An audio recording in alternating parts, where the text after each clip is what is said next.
اعوذ باللہ من الشیطان الرجیم بسم اللہ الرحمن الرحیم وَلَقَدْ نَصَرَكُمُ اللَّهُ بِبَدْرٍ وَأَنْتُمْ أَذِلَّةٌ۔ اور مسلمانوں یاد کرو اللہ نے تمہاری مدد کی تھی بدر میں جبکہ تم بہت کمزور تھے۔ کل 8 تلواریں، 313 کے سوا سب کے پاس تلواریں نہیں تھیں، 8 تلواریں کل۔ 200 کا 100 گھوڑے کا رسالہ لے کر آئے تھے بدر میں بھی، ادھر 2 گھوڑے تھے صرف، ادھر 700 اونٹ تھے، ادھر 70 اونٹ تھے۔ یہ کوئی 313 کے مقابلے میں 1000، تو اللہ نے تمہاری مدد کی تھی۔ وَلَقَدْ نَصَرَكُمُ اللَّهُ بِبَدْرٍ وَأَنْتُمْ أَذِلَّةٌ، تم بہت کمزور تھے اس وقت۔ فَاتَّقُوا اللَّهَ لَعَلَّكُمْ تَشْكُرُونَ، تو اللہ کا تقوی اختیار کرو تاکہ تم اللہ کا صحیح معنی میں شکر ادا کر سکو۔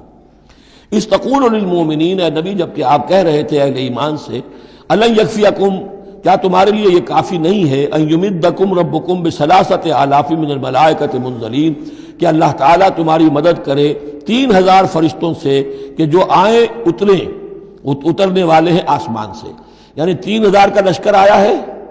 تو اے مسلمانوں میں تمہیں خوشخبری دیتا ہوں اللہ تعالیٰ 3000 فرشتے تمہاری مدد کو بھیجے گا۔ بلا، حضور نے اللہ تعالیٰ کی طرف سے آ رہا ہے، یہ بات تو حضور نے فرمائی تھی۔ اللہ تعالیٰ نے حضور کی اس دعا گویا کہ دعا کہہ لیجئے یا جو بھی آپ نے پیشن گوئی کی، ایک طرح کا استدعا بھی ہو سکتی تھی کہ اللہ سے اس طریقے سے آپ یہ استدعا کر رہے ہوں، تو فوراً اس کی منظوری کا اعلان ہو گیا، بلا کیوں نہیں۔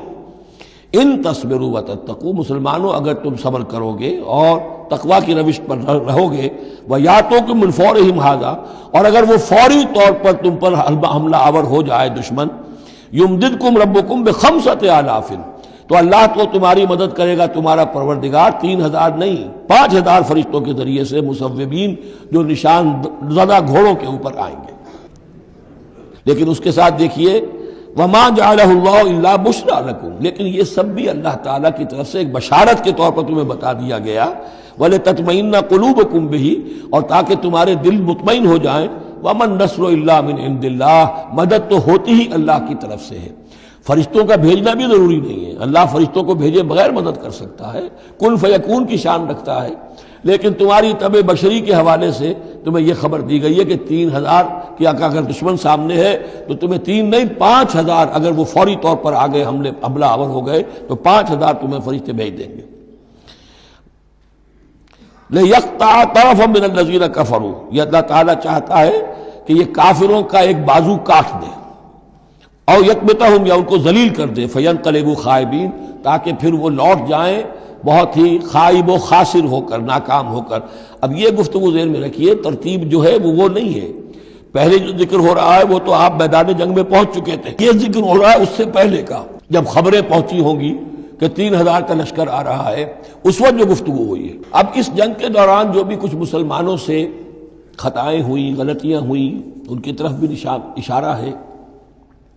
اس میں بعض ایک معاملہ ایسا بھی ہوا جو حضور سے بھی خطا کا ایک معاملہ ہوا، اس کے اوپر بھی گرفت ہے، بلکہ سب سے پہلے حضور والے معاملے کو لیا جا رہا ہے۔ جب آپ زخمی ہو گئے شدید اور آپ پر بے ہوشی بھی طاری ہوئی، پھر جب ہوش میں آیا تو آپ کی زبان پر یہ الفاظ آ گئے، کیف یہدی اللہ قوما خضبوا وجہ نبیہم بالدم، اللہ اس قوم کو کیسے ہدایت دے گا جس نے اپنے نبی کے چہرے کو خون سے رنگ دیا، کیونکہ تلوار کا وار پڑا تھا آپ کی، یہ چیک جو ہے، چیک بون پر، یہ جو ہڈی ہے چہرے کی، اور اس سے 2 آپ کے دانت بھی شہید ہو گئے تھے، اور یہ کہ فوارہ خون کا چھوٹا تھا، اور اس فوارے سے ظاہر بات ہے آپ کا پورا چہرہ لہو لہان، پورا جسم، اور خون اتنا گیا کہ آپ پر بے ہوشی طاری ہو گئی۔ کیف یہدی اللہ قوما، اللہ کیسے ہدایت دے گا اس قوم کو، خضبوا، جنہوں نے رنگ دیا، وجہ نبیہم، اپنے نبی کے چہرے کو، بالدم، خون سے۔ اس پر گرفت ہو رہی ہے۔ لیس لک من الامر شیء، اے نبی آپ کا کوئی اختیار نہیں ہے، آپ کا کام ہے دعوت دینا، تبلیغ کرنا، لوگوں کی ہدایت و ضلالت کا فیصلہ ہم کرتے ہیں، آپ نہیں کرتے۔ اور دیکھیے اللہ نے کیا شان دکھائی، جس شخص کی وجہ سے یہ سب کچھ ہوا ہے، خالد ابن ولید، حضور ہی کے زبان مبارک سے اسے خطاب دلوایا، خالد سیف من سیوف اللہ، خالد اللہ کی تلواروں میں سے تلوار ہے۔ حالانکہ یہ ساری زخم جو پہنچی ہے وہ حضرت خالد ابن ولید اس وقت تک جو وہ کفر کے سرداروں میں سے تھے اور وہ آئے تھے۔ لیس لک من الامر شیء، اے نبی یہ اختیار آپ کا نہیں ہے، اور یتوب علیہ اور یعذبہم، اللہ کے اختیار میں، وہ چاہے گا تو ان کی توبہ کی توفیق دے دے گا، وہ ایمان لے آئیں گے، یا اللہ چاہے گا انہیں عذاب دے گا فإنہم ظالمون، اس لیے کہ ظالم تو ہیں، انہوں نے گناہ تو کیا ہے، غلط کام کر رہے ہیں، سزا کے وہ حقدار ہو چکے ہیں، لیکن ہو سکتا ہے اللہ انہیں ہدایت دے دے۔ اب دیکھیے یہ وقت کی بات ہوتی ہے۔ چند سال پہلے طائف میں وہ دعا جو ہے آپ سے کہا گیا، فرشتہ آیا کہ اے نبی، جنہوں نے آپ پر پتھراؤ کیا ہے اور آپ کی توہین و تذلیل کی ہے، یہ ملک الجبال جو ہے کہتا ہے کہ میں حاضر ہوں، مجھے اللہ نے بھیجا ہے، آپ فرمائیں تو ان دونوں پہاڑوں کو ٹکرا دوں جن کے مابین یہ وادی کے اندر یہ شہر طائف آباد ہے، تاکہ یہ سب پس جائیں، سرما ہو۔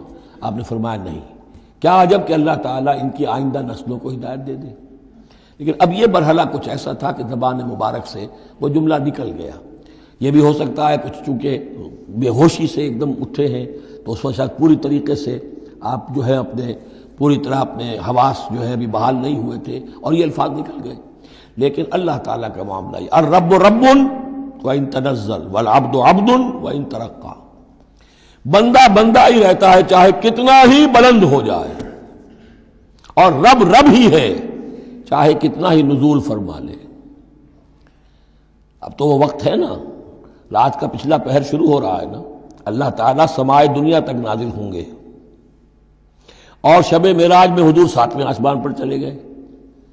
اللہ اس پہلے آسمان پر آ کر بھی رب ہے، اور حضور اس 7ویں آسمان پر پہنچ کر بھی بندے ہیں۔ الرب رب وإن تنزل والعبد عبد وإن ترقى وللہ ما فی السماوات وما فی الارض، اللہ ہی کے لیے ہے جو کچھ کہ ہے آسمانوں اور زمین میں۔ یغفر لمن یشاء ویعذب من یشاء، وہ جس کو چاہتا ہے بخش دیتا ہے، جس کو چاہتا ہے عذاب دیتا ہے۔ واللہ غفور الرحیم، اللہ غفور الرحیم ہے۔ صدق اللہ العظیم۔